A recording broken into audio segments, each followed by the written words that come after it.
Assalamualaikum warahmatullahi wabarakatuh. Salam jumpa teman-teman dimanapun Anda berada. Salam sehat, salam cerdas berkualitas. Gria Sehat Istana Ikatan Sosial Tabib Nusantara. Perkenalkan, nama saya Muhammad Khalid Ramadanzi.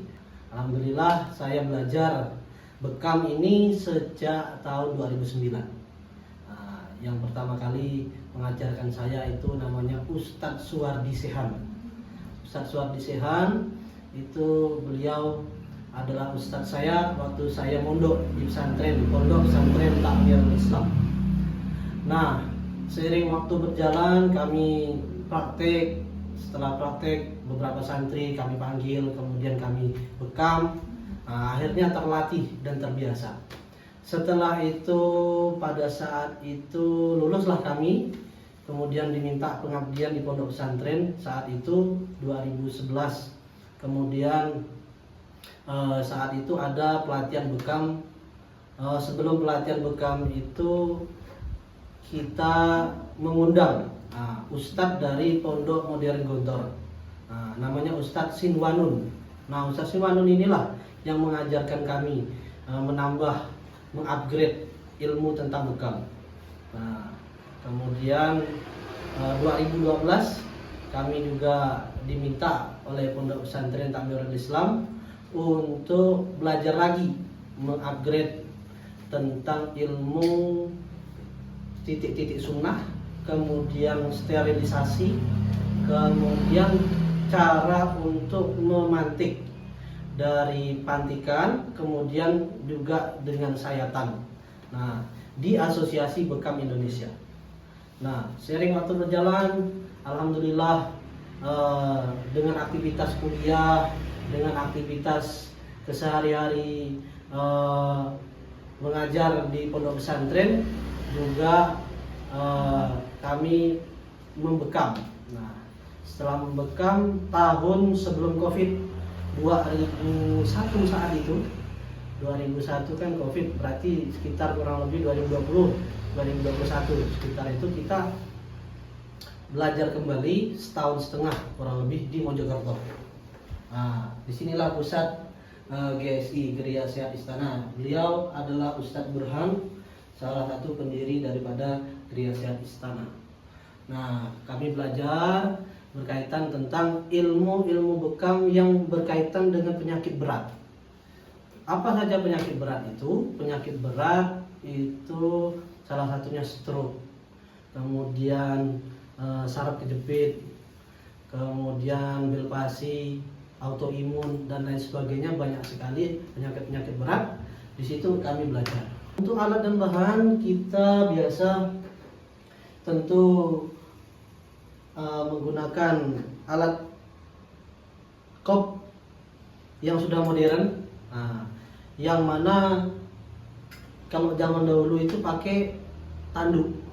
Tanduk sapi, tanduk kerbau, tanduk kambing. Nah, alhamdulillah karena sudah modern, sekarang kita pakai kop gelas seperti ini. Nah, jadi lebih modern dan ditarik pakai pompa. Nah, kalau dulu enggak, kita masih pakai manual, api dibakar kemudian ditempelkan. Nah, begitu. Kalau orang dulu lagi lebih lagi pakai tisu dibakar kemudian taruhkan. Nah, ini peluang untuk cedera kulit itu lebih besar. Nah, kalau ini kan enggak. Alhamdulillah semakin maju teknologi kita bisa menyesuaikan. Kemudian alatnya tentu kita harus punya sesuai SOP Yayasan Gria Sehat Istana. Itu tentu kita harus punya sarung tangan, kemudian alat kop bekam 1 set, pen lancet juga harus bahannya stainless, lebih aman. Nah, sehingga bisa pemakaian bisa ke berikutnya pasien. Dan tak lupa kita juga punya pen lancet. Pen lancet ini ukurannya ada 21 G.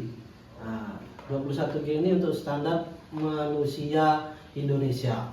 Rakyat Indonesia itu 21 G. Tapi kalau yang obesitas itu 28 G. Nah, kemudian ada alkohol. Kita juga harus siapkan alkohol, atau mau yang lebih mahal bisa sanitizer. Nah, boleh juga. Bebas mau pakai yang mana saja, mau yang 70% atau 90% juga boleh. Dan tak lupa tisu. Nah, tisu ini dia menyesuaikan. Mau tisu, mau kapas boleh. Mau kain kasa juga boleh. Tergantung situasi dan kondisi keuangannya. Nah, kemudian tak lupa ini zaitun. Nah, zaitun ini penting karena untuk melembabkan kulit. Nah, kita ada beberapa teknik saat pembekaman itu. Ada teknik namanya teknik luncur. Teknik luncur tujuannya dua. Yang pertama merenggangkan otot, melemaskan otot. Yang kedua itu memperlancar peredaran darah. Nah, disitulah nanti kita akan menentukan titik-titik mana saja yang kira-kira kita ambil di pasien. Nah, titiknya di mana saja itu. Kemudian tak lupa juga kita punya tempat sampah untuk limbah. Nah, tempat sampah untuk limbah. Adapun limbahnya ini nanti kita akan bakar atau kita tanam. Nah, dua itu. Kemudian alat sudah lengkap semua. Nah, apalagi? Kapan waktu yang paling baik untuk melakukan itu? Ya. Menurut Ibnu Taimiyah itu di waktu siang hari pukul 12 sampai pukul 4 sore. Itu menurut Ibnu Taimiyah dalam kitab Tibbun Nabawi. Kemudian menurut hadis itu tanggal 17, 19 dan 21 setiap bulan Komariah. Nah, itu waktu yang tepat. Lalu bagaimana kalau di luar itu boleh enggak buka? Boleh. Nah, karena kita menyesuaikan waktu dan kondisi pasien.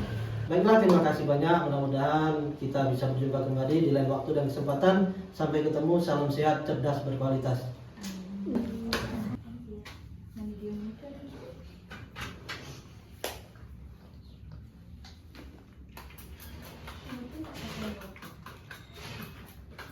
Untuk melancarkan peredaran darah.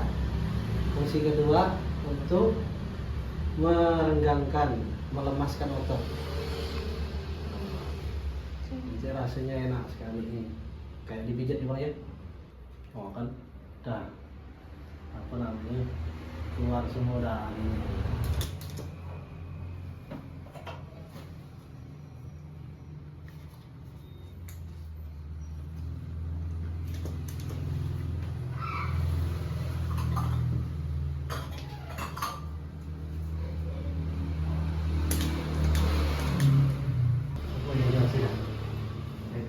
Nah,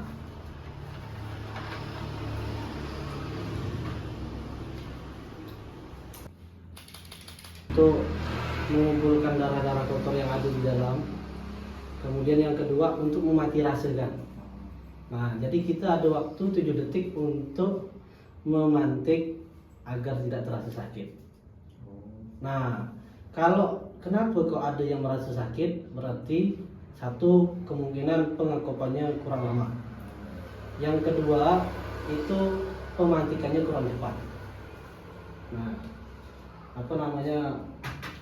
kita lihat nanti kira-kira sakit atau tidak, kita buktikan setelah ini.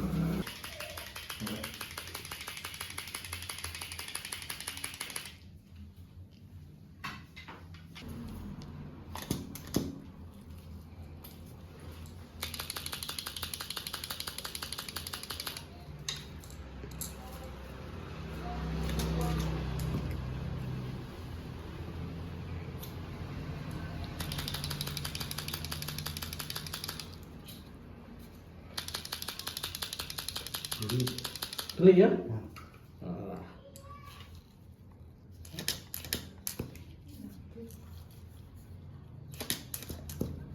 Sedang kelaparan.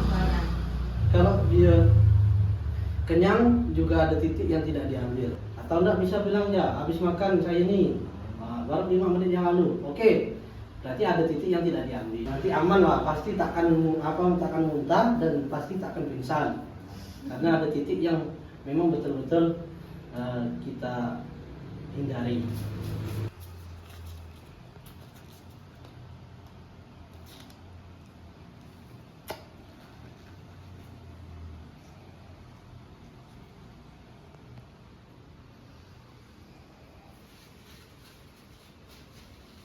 Ini titik suplai oksigen ke otak. Nah, ini bermasalah. Jadi tadi kita ambil, alhamdulillah pandangan lebih cerah. Kemudian ini titik usus besar. Titik usus besar ini titik 72 penyakit berkaitan dengan organ dalam. Nah, kalau ini sih masih normal lah, ya. Kemudian ini titik kolesterol. Kolesterolnya agak lumayan, ya. Ini jantung, ini paru, kemudian lambung, usus halus, ginjal, kiri kanan, vitalitas.